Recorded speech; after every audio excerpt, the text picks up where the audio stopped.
Bienvenidos, bienvenidas una vez más a Ellas Líderes Podcast. Estamos empezando a grabar una serie de episodios con mujeres increíbles que hoy me acompañan. Fátima Espinosa, consejera bíblica, mamá del corazón. Mónica Salek, que es consejera también. Ambas son parte de una organización llamada El Alfarero. Eres consejera bíblica. Y también tienes una historia en el tema de adopción, que es el tema que vamos a tratar en esta oportunidad y en varios, con Mónica, con Fátima. Así que estoy muy feliz de tenerlas, chicas. Esperábamos tenerte, Mónica, hace tiempo, recuerdo. Y bueno, quisiera, bueno, cada una de nosotras va a contar algo, porque yo también soy parte de estas historias donde hemos recibido, por gracia de Dios, un llamado que le llamamos, que es la adopción, que se llama, no que le llamamos, porque esto es netamente de Dios y eso es lo que, por donde queremos empezar a poner como la base.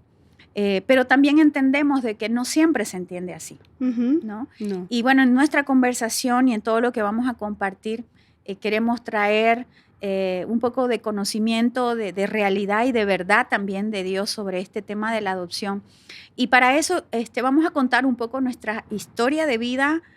Yo creo que podríamos grabar muchos episodios para esto, pero vamos a tratar de compartir aquello que sabemos que va a traer bendición por medio de estos episodios. Así que empecemos, Fátima, contanos cuál es tu historia en el tema de la adopción. Wow.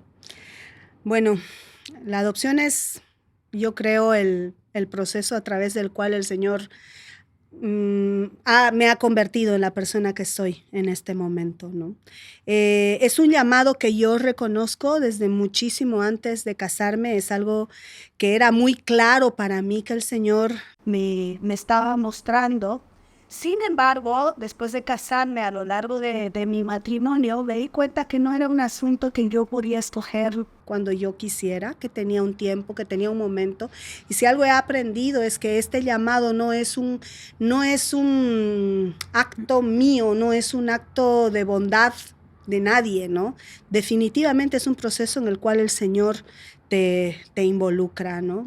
Después de algunos años de matrimonio, nos dimos cuenta junto con mi esposo que no íbamos a poder concebir biológicamente, y lo que tuvimos que vivir antes de proceder con lo que él nos estaba pidiendo en relación a la adopción fue lidiar con este proceso. Y que de eso vamos a hablar igual más adelante. Así que hay una crisis y hay un proceso previo a empezar una adopción formal o informal, ¿no? Hay un proceso personal y eso es clave, ¿no? Que es el momento en el que el Señor masajea, creo, las cosas para que puedas escuchar su voz claramente, porque no hay adopción, no hay ninguna adopción, creo, que sea exactamente igual a otra.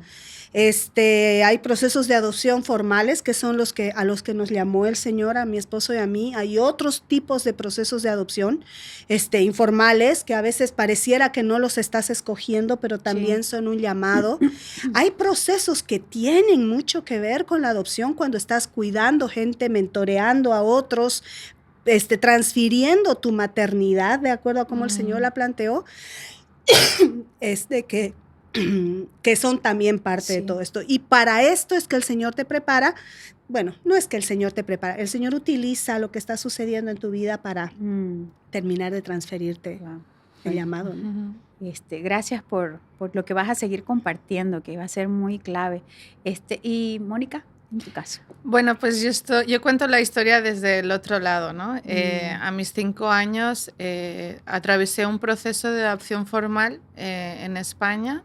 Yo nací ahí y, bueno, primero estuve como en familias de acogida hasta que se formalizó la adopción. Y con 17 años, ya en Latinoamérica, atravesé un proceso de adopción informal. Entonces, tengo esta historia desde el otro lado, ¿no? De ser alcanzada por la adopción y poder experimentar lo que significa ser injertada a una familia que ya está construida y todo el proceso, ¿no? que he tenido que atravesar abrazando la adopción como parte de mi historia y de quién soy.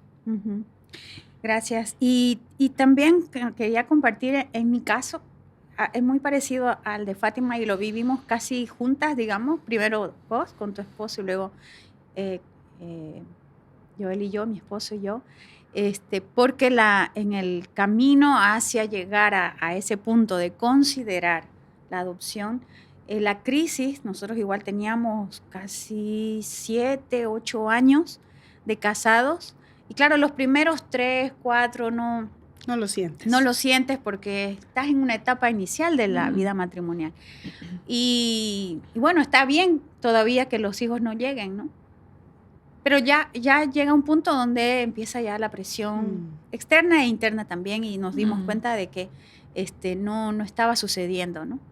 Y sí estoy de acuerdo con Fátima de que cada proceso de cada matrimonio, que es como que Dios tiene algo con ciertos matrimonios que los prepara de alguna manera o permite ciertas cosas de alguna manera en sus vidas para propiciar esto que viene de Él, ¿no? Es como que, no sé cuáles serán los factores exactamente o varios factores, pero que el Señor trae al corazón, ya sea del esposo o de la esposa, este sentir. Y en nuestro caso, cuando empezamos a buscar concebir naturalmente y no lo conseguimos, ahí empezó la crisis en realidad. Cuando hay el fracaso en el proceso de querer embarazarte. Y no puedo decir curiosamente, pero podríamos poner esa palabra, en nuestro caso no había un diagnóstico que dijera ustedes no pueden concebir. No sé cuál fue tu caso, Fátima. Pues ¿Sí para había un mí diagnóstico? fue liberador que un médico me diga definitivamente no hay nada que el ser humano pueda hacer por ustedes, ¿no? Tengan fe, nos dijo el médico. Los milagros pasan y pues nos salimos de esa cita completamente perdidos. La adopción no fue una alternativa inicial como respuesta a nuestra crisis. Sí, ¿no? en nuestro caso tampoco. Definitivamente, Pavel y yo habíamos conversado muchísimos años antes acerca de cómo queríamos conformar nuestra familia y la adopción era parte de lo que iba a formar, pero cuando enfrentamos la crisis, y creo que eso fue lo que el Señor guió, lo que necesitábamos era lidiar con esa profunda sensación de pérdida, ¿no? Y es una pérdida bien extraña porque no has perdido nada tangible, ¿no? Se parece mucho, y creo que Mónica podría hablarnos un poco de eso, a la pérdida también de un niño que está siendo adoptado, porque también ha perdido algo que pareciera que no puede tocar, ¿no? Entonces fue muy complejo lidiar con eso porque es difícil validar para una comunidad un duelo de algo que no has perdido un bebé, en nuestro caso. No es que estás llorando a alguien, estás llorando una idea, un sueño, un ideal, una expectativa de vida y es complejo para la comunidad validarlo y es increíble lo importante que es la validación de la comunidad para que te des el permiso de decir, Dios, esto sí realmente es duro, es difícil, duele, y darte la autorización de llorar. A nosotros nos tomó muchos años ese lapso con muchísimas implicaciones en nuestra salud mental, porque claro, tratábamos de afrontar la vida con ese hueco en medio y era un elefante blanco que no nos dejaba respirar en algunas ocasiones, afectó muchísimo mi matrimonio, le dio una forma nueva a mi matrimonio. Entonces fue todo un proceso. Y cuando este duelo fue llorado, de verdad llorado, honestamente llorado, que tomó años, no estoy hablando de un asunto de algunos meses, tomó 4, 5 años de transitarlo y finalmente del otro lado, cuando Pavel y yo pudimos mirar atrás y decir, ok, Señor, tú lo eres todo, jamás vamos a entender, tal vez nunca nos quieras responder, pero te pertenecemos. En ese instante, el Señor puso algo que para mí es recontra fundamental en este llamado. Puso en medio de nosotros un acuerdo. Recuerdo muy bien que nos miramos un día y no dijimos una palabra y los dos sabíamos qué estábamos pensando. Y Pavel me dijo, es tiempo de ir a buscarlos. Y yo sabía a qué se refería. Entonces supimos que ese era Dios. Era el momento de comenzar a buscar nuestra familia como ya estábamos entendiendo que el Señor quería que la conformemos. Y luego de que, porque la historia de encontrar a mis hijos para mí es un sueño, es mi historia de amor favorita, y la forma en la que nos encontramos y todo lo demás, me doy cuenta que es un aprendizaje para mí. Esto no es algo que yo creo que promovería. No es que todas las personas o todos los matrimonios que atravesamos problemas de infertilidad o esterilidad estamos llamados a adoptar. No. Es un proceso sumamente individual, sumamente único, porque no se trata de nosotros. Algo que yo concluí al terminar mi duelo es que esto no se trataba de Pavel y de mí, de nuestra felicidad, de estar completos, no. Se trataba de algo mucho más grande y el Señor había escogido que nosotros seamos parte de eso. Que Él ya estaba haciendo. Algo que es interesante siempre en las historias de adopción es que casi siempre tienes esta perspectiva de la mamá o del papá del matrimonio que no puede concebir. Y que el niño o la niña que está en un hogar va a solucionar este gran problema. Qué triste que este matrimonio no puede concebir. Pero no estamos pensando en la otra parte de la historia. Es ese niño, esa niña que está recibiendo la carga de llenar una expectativa de alguien que está en crisis, que está triste, y ese niño o esa niña está también en un contexto de crisis, de pérdida. Vulnerable. Mónica, creo que podrías abrir, mostrarnos más esta perspectiva, porque eso es equilibrar, digamos, porque siempre estamos hablando, es cierto, es bien adultocentrista doloroso, la historia. Pero casi siempre hay esta historia, no la otra parte. Creo que aquí hay el punto donde hay una parte que decide y la otra parte no tiene poder de decisión, ¿no es cierto? Hay la parte de los papás que deciden atravesar este proceso, que deciden acoger a este menor o lo que estén decidiendo, mientras que está la otra parte donde no está pudiendo decidir, donde no tiene el contexto ideal, ¿no? Saludable, donde ya hay un trauma, hay un golpe, porque en el momento donde hay una separación y la gente piensa que no, como lo adopté de tan chiquito, ya lo voy a poder resolver porque mi amor lo va a curar todo. Y realmente el amor sana hace mucho. Pero en el momento donde el niño es separado de su familia biológica, del cuerpo que lo ha tenido por 9 meses, que ese corazón que ha latido, ese olor, el momento de separación ya es un momento súper traumático, ¿no? Entonces, ya hay una esencia de vulnerabilidad que no está pudiendo procesar porque como menor no tiene las herramientas, las capacidades, la concepción de lo que está pasando, los conceptos, el poder de decisión, ¿no? Y si bien por un lado los adultos están queriendo como brindar todas esas carencias que se están teniendo, hay un lugar que no se puede alcanzar, que es ese lugar que fue diseñado para esa mamá biológica, ese papá biológico, ¿no? Y así como Fátima hablaba del duelo, las personas que hemos atravesado estos procesos de adopción, constantemente estamos recordando, no constantemente, ¿no? Pero hay etapas en nuestra vida donde vuelve a florecer, ¿no? Ese duelo que ya no mata, que no asusta, que no rompe a pedazos, simplemente el olor, ¿no? Que te recuerda pues cómo fue el inicio de tu historia, pero ahora ya con otras herramientas, con otras habilidades, capacidades, esquemas que te ayudan a enfrentar lo que viene, ¿no? Pero creo que sobre todo la diferencia es esa que no decidimos, ¿no? Que no decidimos.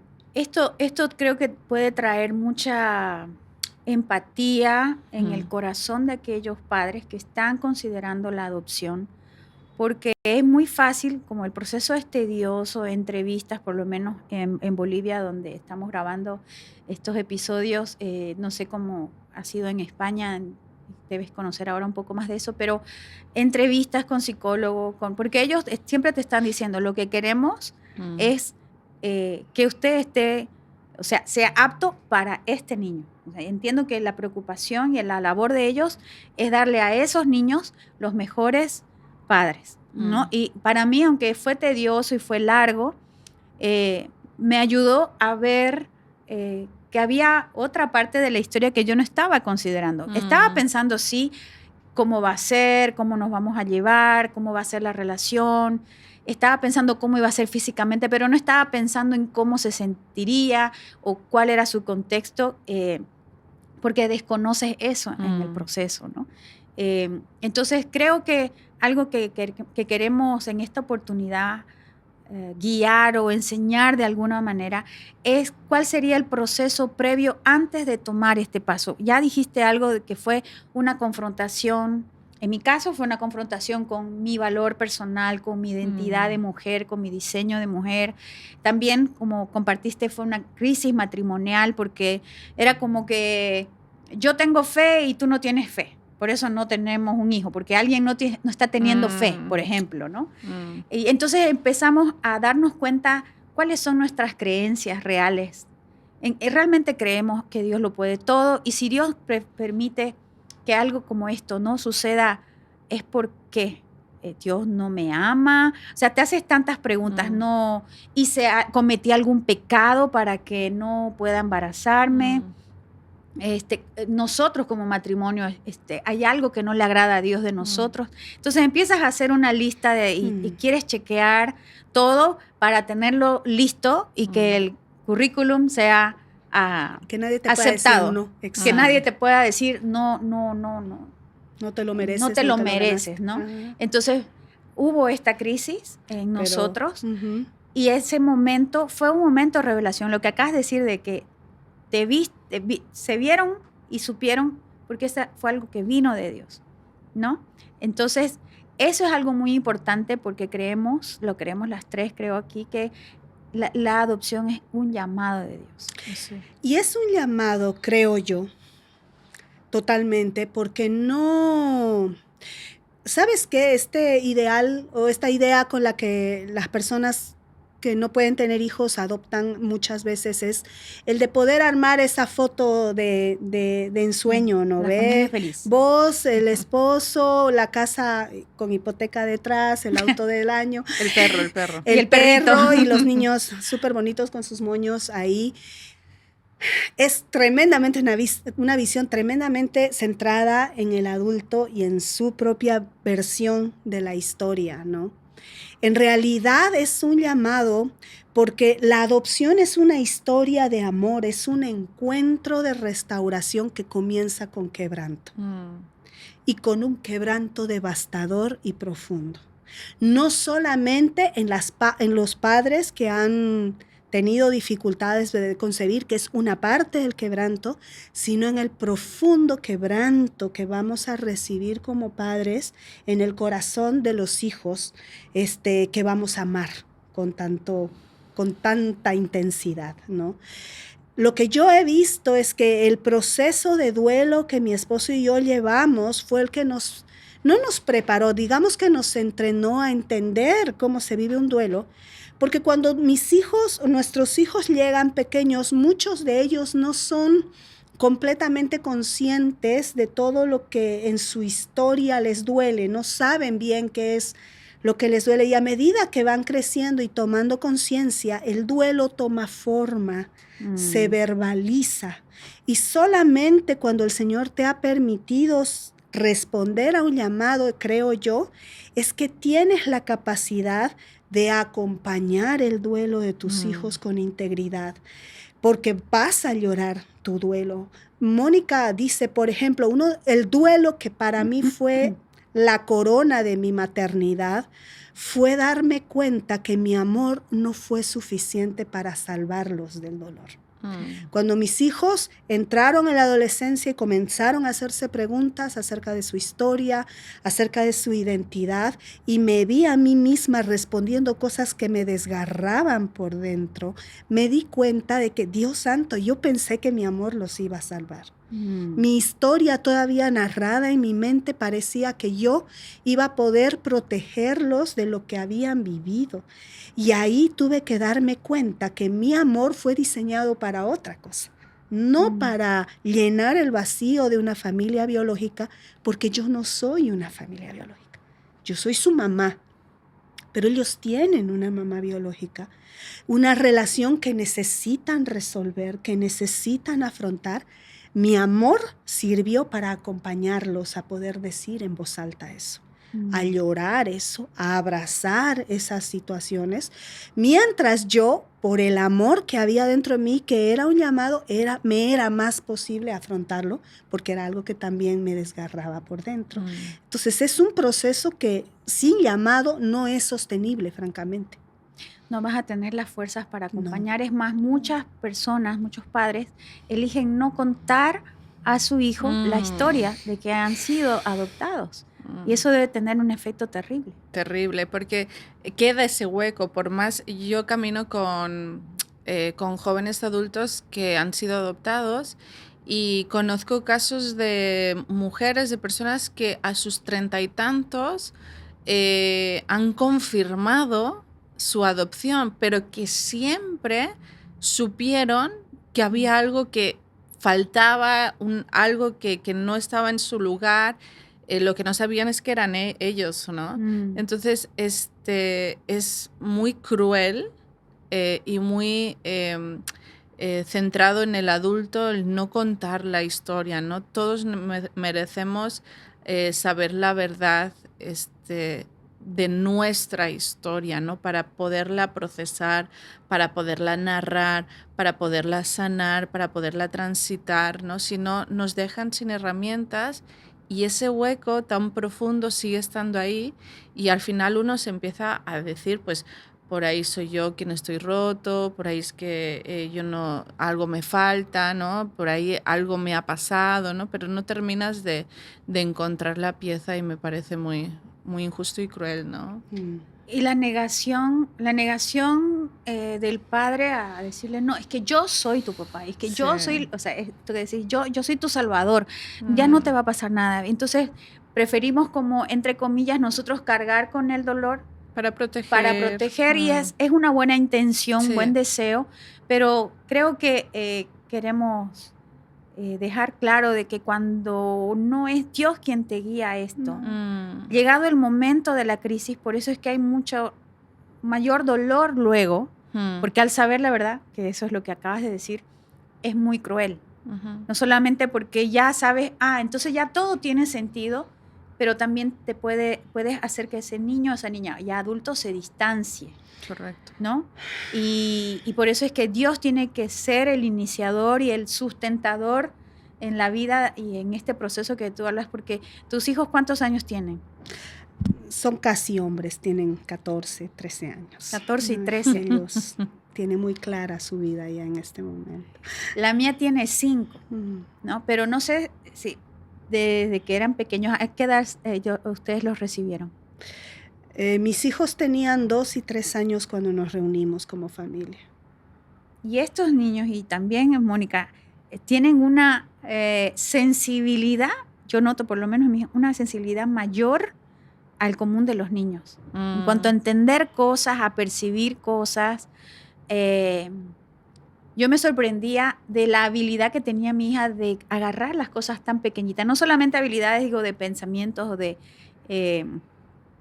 hablar, sino de actuar, de vivir como pequeños, un adulto o un mayor, pero en versión chiquitita. Así yo la veía desde que la conocemos. Entonces, era bien despierta, bastante perceptiva.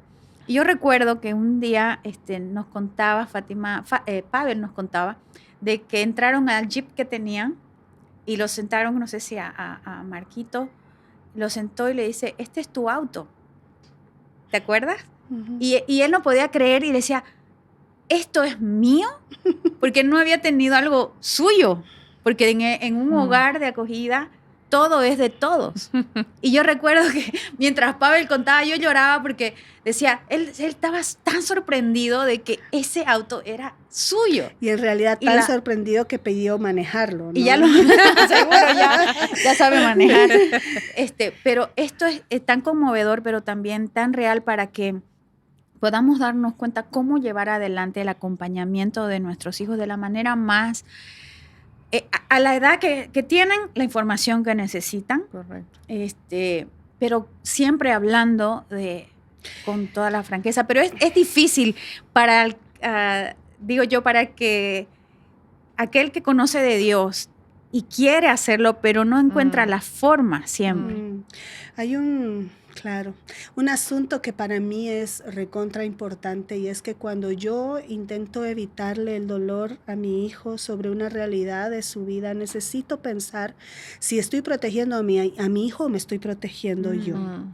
Porque si estamos afrontando y queremos que nuestros hijos vivan vidas plenas, entonces hay cosas que vamos a tener que transitar juntos. Es como ver a mi hijo con un hueso roto y le voy a decir, no, mi amor, no duele en realidad, y le doy analgésicos porque no quiero que pase por el dolor de la operación. Así de absurdo es el hecho de proteger a mi hijo de una verdad que solamente afrontándola lo va a ayudar a crecer, ¿no?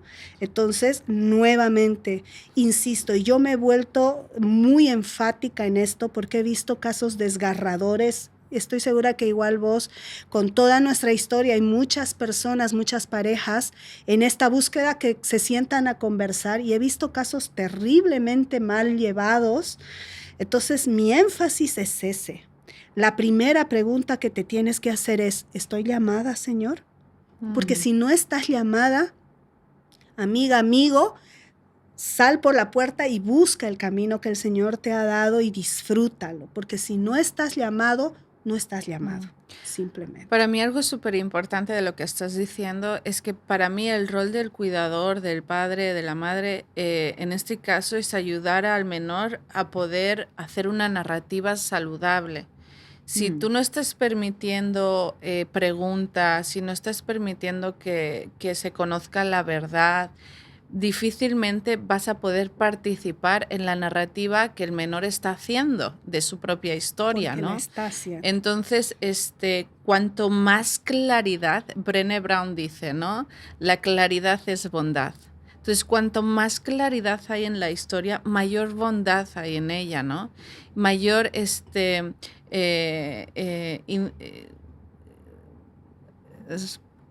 mayor seguridad, un ambiente seguro. No, o sea, mayor participación hay del adulto en la historia del niño, ¿no? Yo, por ejemplo, por haber sido adoptada en un ambiente cristiano, ¿no? Con una familia cristiana, algo que ocurrió es que había ese sentido de celebración por ambos lados, ¿no? Celebran que los papás que no podían tener hijos ya tienen hijos, y que la niña que no tenía papás ya tiene papás. Entonces, a partir de aquí se construye la historia, y no es real, ¿no? No hubo alguien que me ayudara a procesar mi duelo, mi pérdida, que me ayudara a poner las piezas en su lugar. Entonces, como puedes, con las capacidades y el vocabulario que tienes, vas construyendo tu narrativa, que luego ya de adulta dije, no fue mi culpa. No fue porque mi piel era más oscura. No fue porque yo gritaba mucho, lloraba mucho. Pero esa fue la narrativa que yo me hice con 4, 5, 6, 7 años, ¿no? Si hubiera habido la intencionalidad de un adulto contándome la historia, ayudándome a narrarla, mi narrativa y mi creencia de mi historia hubiera sido otra. Wow. Y bueno, vamos a hablar mucho más sobre el tema del duelo en otro episodio con Mónica también. Y esta parte que estás diciendo tan clave de que los padres estén preparados en cuanto a su relación con Dios, para recibir de Dios esa guianza para estas conversaciones, esta creación de la historia, contarle cómo se conocieron, cómo fue el proceso, a la edad que tienen, la historia que van a entender, digamos, que entienden, perciben muchas cosas, pero no entienden todo en realidad, ¿no? El otro día me estaba diciendo mi hija, mami, cuando te vistes así, no te pareces a mi mami. No. Sí, le digo, ¿cómo es tu mami? Mi mamá eres tú, me dice, pero no te pareces a mi mami. Entonces yo le decía, le quería entender un poco más, ¿no? Pero tiene estos momentos donde me dice, yo me acuerdo que comía comidita así de tu pancita, me dice. Y le digo, Wow. Sí, le digo, pero es que tú naciste en mi corazón. Y yo ya habíamos hablado de esto. Y ella, sí, yo nací en tu corazón. Sí, le digo, sí comías en mi pancita. No, mamá, me dice, yo no nací en tu pancita, yo nací en tu corazón. Me dice, ¿no? O sea, ya era algo que ya habíamos hablado, pero ella sacó como una historia de que ella había comido de mi pancita. Entonces, ella lo tiene claro, pero con estas palabras, yo nací en tu corazón, no nací en tu pancita. Entonces, era gracioso porque tenemos estas conversaciones donde sacan nuevos recuerdos. Y yo tengo que, en ese momento, claro, internamente digo, ¿de dónde salió eso? Y luego le digo, ¿en serio? Y a ver, contame un poco más. Pero yo digo, no, en ese momento le digo, Señor, ¿qué le digo? ¿Cómo lo abordo esto? No me asusto porque claro, emocionalmente, o sea, tu reacción natural es, ¿qué? ¿Cómo? ¿No? Entonces, pienso en este momento donde tienes que, en la adolescencia, y ya vamos cerrando este episodio, en esta otra etapa de tus hijos ya adultos, ellos pueden entender un poco más y tienes que darle la bienvenida a esta otra persona que no conociste, pero sí sabes de su existencia y cuanto más ellos. Y qué importante es que en el proceso de la adopción, nosotros como papás podamos darle la bienvenida a esta persona que no conocemos y quizás no conozcamos nunca, aunque por derecho ellos en su vida adulta tienen la oportunidad de que si desean buscarlos lo van a hacer, digamos, ¿no? Y tenemos que estar en nuestro corazón en paz con esto, pero también es un proceso para nosotros. Entonces, has llegado a este punto en el que tienes que hablar de la mamá o del papá biológico y unirte a su dolor. En esa ausencia y pérdida. Exactamente, ¿no? Y para mí, creo yo que los papás adoptivos necesitamos salir de nuestra idealización de pensar que todo va a ser miel sobre hojuelas y caminar sobre las nubes, porque el duelo es real en nuestros hijos, ¿no? Y es sanador que sobre nuestra mesa y en conjunto como una familia los temas que les duelen puedan hablarse y nosotros seamos capaces de demostrarles a nuestros hijos, creo yo, desde mi perspectiva. Algún día mis hijos estarán aquí contándote su versión de la historia, ¿no? Yo tengo mucho temor de hablar de ellos porque es su historia, es su vida, es su perspectiva. Pero para mí ha sido profundamente sanador poder decir en voz alta cosas, ¿no? Dándole, como tú dices, la bienvenida. Creo que es la mejor manera de plantearlo, abrazando el hecho de que somos una familia donde hay una mamá biológica y hay un papá biológico que no están presentes, que hay que llorar, sobre los cuales hay que hablar, que eventualmente con la gracia de Dios se va a poder perdonar, si es que hay algo para perdonar, para poder abrazar la integralidad de la historia. De hecho, creo que el proceso de adopción tiene todo que ver con lo que Mónica nos decía, con tomar esta historia y contárnosla desde la perspectiva de Dios, ¿no? Para poder reconciliarnos con esta historia, no solo nuestros hijos, sino nosotros también como papás, ¿no? Y que la historia de nuestra familia sea uniforme y nos bendiga a todos, ¿no? Y el impacto que esto tiene, porque aquello que nosotros en casa, en nuestra familia nuclear, podamos resolver, sanar e ir en este proceso de restauración, tiene un impacto en el otro círculo familiar, tíos, abuelos, primos. Tiene un impacto en la iglesia en la que participamos y somos comunidad, porque abrimos brecha de alguna manera para otros que están pasando. Algunas parejas están con hijos y también están considerando la adopción porque están entendiendo que es un llamado. Correcto. Pero cuando no se lo habla y no hay alguien que ha abierto un camino y le da la perspectiva correcta. Esto, si no es un llamado de Dios, no lo hagas, ¿no? Inclusive yo le decía a algunos amigos que a veces el esposo quería adoptar y la esposa no. Era mi historia también. Yo no, me negaba rotundamente. Y yo le decía a mi esposo, no me obligues, porque hay algo en mí que no está todavía resuelto, y te lo compartía también Fátima, ¿no?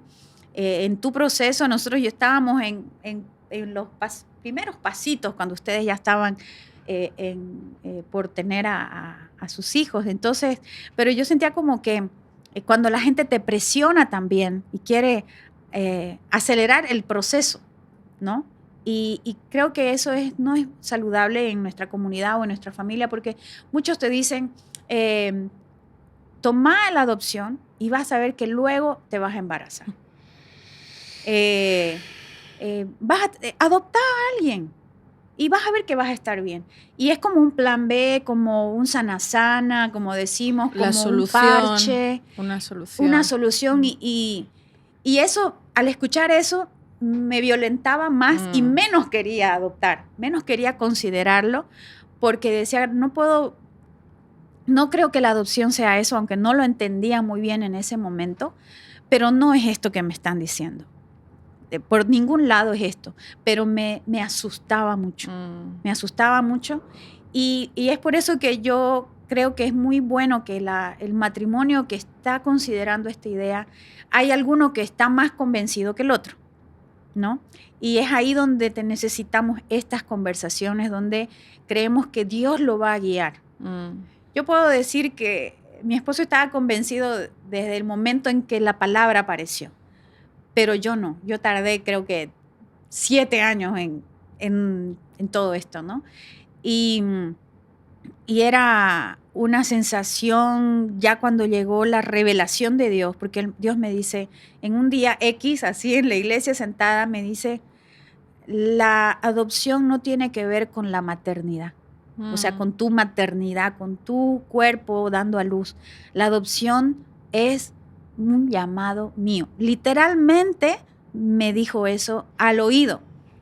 Y fue como que yo, esto no puede venir de mí, porque le digo a mi esposo, este concepto, la maternidad o la adopción no tiene que ver con mi maternidad o mi esterilidad, en este caso, en ese momento, porque la adopción es un llamado de Dios. O sea, yo te estoy llamando, me dijo ese momento. Yo los elegí porque yo quiero, no porque, ay, ustedes son los mejores, y aprobaron el examen y son los ungidos. No, simplemente porque te elegí y punto. No tiene que ver con buenas notas, no tiene que ver con un buen antecedente, ¿no? Entonces, para mí, fue ese punto de inflexión donde, ¡pum!, ya está, ya lo entendí. Porque yo luchaba con entender eso. ¿Por qué quieres que adopte? ¿Por qué quiere la gente que adoptemos? ¿Por qué quiere la gente en nuestro entorno familiar? Porque a veces nos ven sufrir y dicen, ay, si tuviera un hijito, una hijita. A veces te dicen, aquí en Bolivia decimos, cría uno. O sea, es decir, alguien de por ahí, un niño pequeño que no tiene a alguien que lo cuide, cuídalo tú, ¿no? Y bueno, la adopción en muchos países latinoamericanos se da así. El sobrino que la mamá lo dejó y bueno, viene a parar en esta familia, pero sigue teniendo esta etiqueta de no es de aquí. Y eso es muy doloroso, ¿no? Sí. Entonces creo que el Señor quiere sanar. ¿Y qué va a usar? ¿A quién quiere usar el Señor? A su iglesia, para traer la perspectiva, el concepto o la revelación de que nosotros podemos adoptar de manera formal. Va a llevar un proceso personal, va a llevar un proceso legal también que es largo y de acuerdo al país también tiene sus diferencias, pero es un camino y un camino largo porque es de por vida. O sea, es muy hermoso cuando el Señor lo guía, ¿no? Entonces, quisiera que cerremos con algo que les ha quedado en la mente para decir sobre esto, ¿no? El proceso, la adopción y su proceso en la vida de tanto del niño como de los padres. Yo creo que la motivación es la base fundamental para revisar tu llamado. Y cuando estas cosas que plantea la comunidad, como mira, hay tantos niños sin papá, me pone los pelos de punta. Cuando te dicen, estarías mejor, o lo que les hace falta, todo el tiempo está centrado en mi necesidad como adulta y como pareja, y en la gente tratando de evitar que sufra, cuando en realidad la historia y el proceso involucra muchos más elementos, ¿no? Entonces creo que subrayar eso, ¿cuál es tu motivación? ¿Por qué? ¿Realmente crees que es un llamado? Esto que tú nos acabas de contar me parece un regalo. Es que efectivamente no es un asunto de hoy me desperté de buen humor y creo que este es el camino, ¿no? Pienso mucho en la adopción de Dios, porque esta es una idea divina y cristocéntrica totalmente. Yo soy una mujer adoptada, tomada de un pueblo que no tenía nada que ver con Dios, y el Señor en su misericordia me mira, me llama, me pone nombre y me trae a su familia. ¿Acaso Él lo hizo por lástima, porque Él tenía que llenar un vacío, porque se sentía solo? Lo hizo por mí. Entonces creo que esa es la idea que necesitamos internalizar, ¿no? Gracias, Moni. Para mí, el proceso de adopción no es solo de los adultos que están decidiendo adoptar, sino del menor, ¿no? Que también necesita ir asimilando, abrazando este mismo proceso. Y en algunas conversaciones con Fátima, en algún momento yo decía, es que nosotros desde el otro lado también tenemos que adoptarlos como papás, ¿no? Entonces a veces solo vemos el proceso del adulto adoptando, pero hay todo un proceso interno donde el menor está también abrazando esta adopción y necesita la guía, el acompañamiento, los espacios para poder también aceptar o abrazar, incluir esta adopción como parte de su historia. Gracias, chicas. Vamos a seguir conversando, Mónica y Fátima. Gracias por abrir sus corazones. Sin duda alguna, el hablar de esto nos coloca en una situación vulnerable, pero sabemos que necesitamos esto en la iglesia, entre creyentes, entre hijos de Dios, porque eso rompe aquello que el mundo y el sistema y todo aquello que te dice satisfacer primero tu necesidad. El Señor vino a darse todo, vino a entregarse.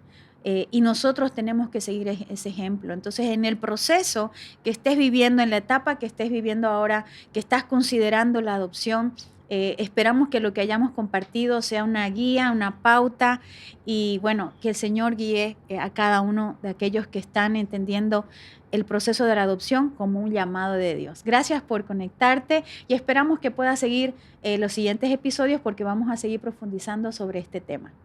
Hasta la próxima.